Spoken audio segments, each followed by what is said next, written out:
السلام علیکم ورحمۃ اللہ وبرکاتہ۔ امید ہے آپ سب خیریت سے ہوں گے۔ فجر کی نماز ادا کرنے کے بعد ہم جماعتیوں کے ساتھ ملاقات میں گئے۔ ملاقات کی، کچھ بھائیوں سے ہم نے ملاقات کی، انہوں نے کہا ہم انشاءاللہ وقت دیں گے۔ اس کے بعد ہم مسجد کو روانہ ہوئے۔ مسجد میں آنے کے بعد ہم نے دیکھا کہ کچھ ساتھی خدمت میں لگے ہوتے تو ہم نے ان کا ساتھ دیا۔ ماشاءاللہ خدمت پوری ہونے کے بعد ہم سب ساتھیوں نے مل کے ناشتہ کیا۔ اس کے بعد گھر کو روانہ ہوا۔ گھر جانے کے بعد ہم نے غسل کیا۔ اس کے بعد ہمارے آج ایگزام بھی تھا تو ایگزام سینٹر جا رہے تھے۔ ایگزام سینٹر پہنچنے کے بعد تھوڑی دیر ویٹ کیا۔ اس کے بعد ہمارے ایگزام ہوئے۔ ایگزام دینے کے بعد ہم گھر کی طرف روانہ ہوئے۔ گھر جا ہی رہے تھے کہ ہماری پرانی یادیں تازہ ہو گئی۔ ہمارے اپنے اسکول کو دیکھ کے بڑی یادیں ان سے جڑی ہوئی تھی۔ اس کے بعد عصر کا وقت ہوا تھا تو عصر کی نماز پڑھنے گئے۔ عصر کی نماز ادا کرنے کے بعد ہم گھر کو روانہ ہوئے۔ گھر جا رہے تھے تو راستے میں ہم نے دیکھا کہ کافی خوبصورت گراؤنڈ کو سجایا جا رہا تھا، شاید رات میں شادی ہوگی۔ اس کے بعد مغرب کا وقت ہوا۔ نماز ادا کر کے تھوڑی دیر اللہ کا ذکر کیا۔ ذکر کر رہے تھے تو مسجد میں دیکھا کچھ بچے کھیل رہے تھے۔ مسجد میں بچے کو ہونا چاہیے جس سے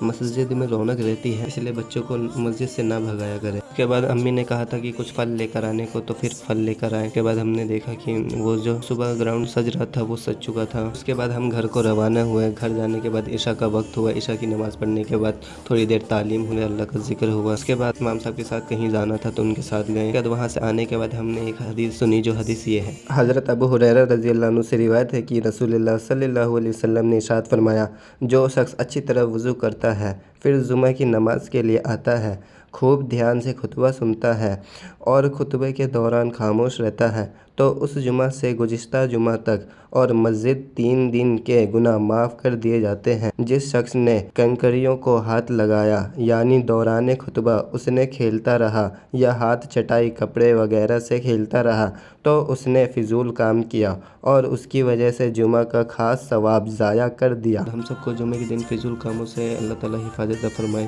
آمین۔